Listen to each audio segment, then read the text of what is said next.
శ్రీ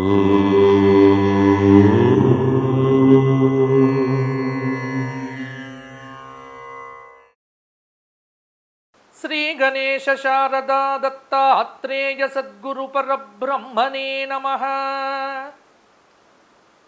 స్వధర్మ ప్రేక్షకులకు నూతన సంవత్సర ఉగాది శుభాకాంక్షలు. క్రోధినామ సంవత్సరం. క్రోధినామ సంవత్సరంలో సింహరాశి వారికి ఎలా ఉండబోతోంది, ఎటువంటి పరిహారములు పాటించాలి మొదలైనవి చూద్దాము. మఖ 4 పాదాలు, పుబ్బ 4 పాదాలు, ఉత్తర 1వ పాదం కలిస్తే సింహరాశి. సింహరాశి వారికి ఈ సంవత్సరం ఆదాయం 2, వ్యయం 14, రాజ్యపూజ్యం 2, అవమానం 2. సింహరాశి వారికి ఈ సంవత్సరం గ్రహ సంచార రీత్యా గురువు ఉగాది నుండి మే 1వ తేదీ వరకు నవమ స్థానంలో శుభుడిగా ఉండటం వల్ల కొన్ని సమస్యలకు పరిష్కారాలు దొరుకుతాయి. అయితే తర్వాత 2 మే నుంచి సంవత్సరం చివరి దాకా వృషభ రాశిలో దశమ స్థానంలో సాధారణ శుభుడు కావటం చేత కొంత మేరకు పర్వాలేదన్నట్టుగా కొనసాగుతుంది. ఇక శనైశ్చరుడు ఈ సంవత్సరం చివరి దాకా కుంభరాశిలో సప్తమ స్థానంలో కొంత శుభుడిగా ఉండటం వల్ల కొన్ని ప్రయత్నములకు అనుకూలత కలగవచ్చు. రాహువు ఈ సంవత్సరం చివరిదాకా మీనరాశిలో అష్టమ స్థానంలో ఉండటం వల్ల మానసిక ఆందోళన పెరగవచ్చు. కేతువు ఈ సంవత్సరం కన్యారాశిలో 2వ స్థానంలో కొంత శుభాన్ని ఇవ్వటం వల్ల కొంత కుటుంబ పరిస్థితులు సంతృప్తికరంగా ఉంటాయి. అంటే సింహరాశి వారకు ఈ సంవత్సరము శుభాశుభ మిశ్రమ ఫలితాలు అని తెలుసుకోండి. కొంత ఆర్థిక పరంగా ఇబ్బందులను అధిగమిస్తారు.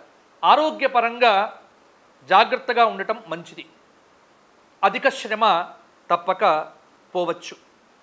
నూతన గృహ కార్యాల మీద శ్రద్ధ వహిస్తారు. ఆకస్మికమైనటువంటి ధనలాభంతో ఆనందపడతారు. బంధుమిత్రులతో కలిసి విందులు వినోదాది కార్యక్రమాల్లో పాల్గొంటారు. దైవ దర్శనం చేసుకుంటారు. భక్తి శ్రద్ధలు ఈ సంవత్సరం పెరుగుతాయి. అయితే కొంత మేరకు సింహరాశి వారికి కూడా ఆర్థిక పరంగా క్రమశిక్షణ లేకపోతే ధన నష్టం జరిగే ఆస్కారం ఉంది. వృధా ప్రయాణాలు విపరీతంగా చేస్తారు. బంధుమిత్రులతో కలహించుకోకుండా జాగ్రత్తగా ఉండటం అనేటువంటిది మంచిది.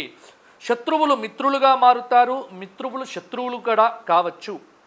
అలాగే సంతానార్థులకు సంతాన విషయంలో కొంత శుభదాయకంగా ఉంటుంది.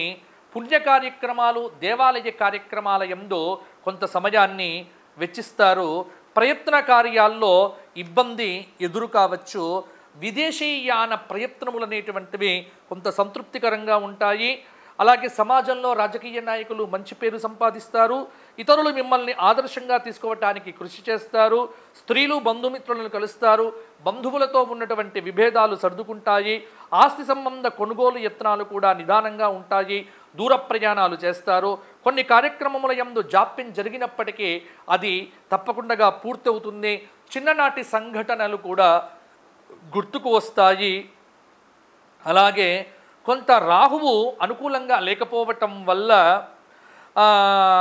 మోసపూరితమైనటువంటి స్నేహాలు పెరగటం, కొన్ని విషయముల యందు అవగాహన లేకుండా నీచమైనటువంటి వ్యక్తులతో స్నేహాలు చేయటము, అలాగే కొంత ప్రేమ వివాహాల యందు మనస్పర్ధలు రావటం లాంటి సంఘటనలు కూడా జరగవచ్చు.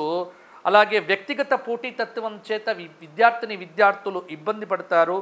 అలాగే ఉన్నత విద్యా ప్రయత్నాలైతే తప్పకుండా ఫలిస్తాయి. ఔషధ విషయంలో కూడా కొన్ని జాగ్రత్తలుగా తీసుకోండి. నూతన వాహనాలు కొనుగోలు చేయటానికి కూడా ఈ సంవత్సరం అనుకూలంగానే ఉంది. స్త్రీలకు ఈ సంవత్సరం కొంత యోగదాయకంగా ఉంటుంది. వృత్తిపరంగా, ఉద్యోగపరంగా అన్ని రకాలుగా కూడా కొన్ని శుభ ఫలితాలు, కొన్ని ఇబ్బందికరమైనటువంటి పరిస్థితులు కూడా 2 రకాలుగా కూడా ఉండవచ్చు. ఇక సింహరాశి వారికి ఈ సంవత్సర ఫలితాంశాల్లో అంటే పరిహార విషయానికి వచ్చినట్లయితే సంకష్టహర చతుర్థి నియమాదులు ఖచ్చితంగా పాటించండి. ఉపవాసాలు ఉండండి. ప్రతి శనివారం విష్ణు సహస్రనామ పారాయణం చేయడం చాలా మంచిది. అలాగే ఆదివారము శాకాహార నియమం పెట్టుకోవడం అనేటువంటిది మీకు చెప్పుకోదగినటువంటి సూచన.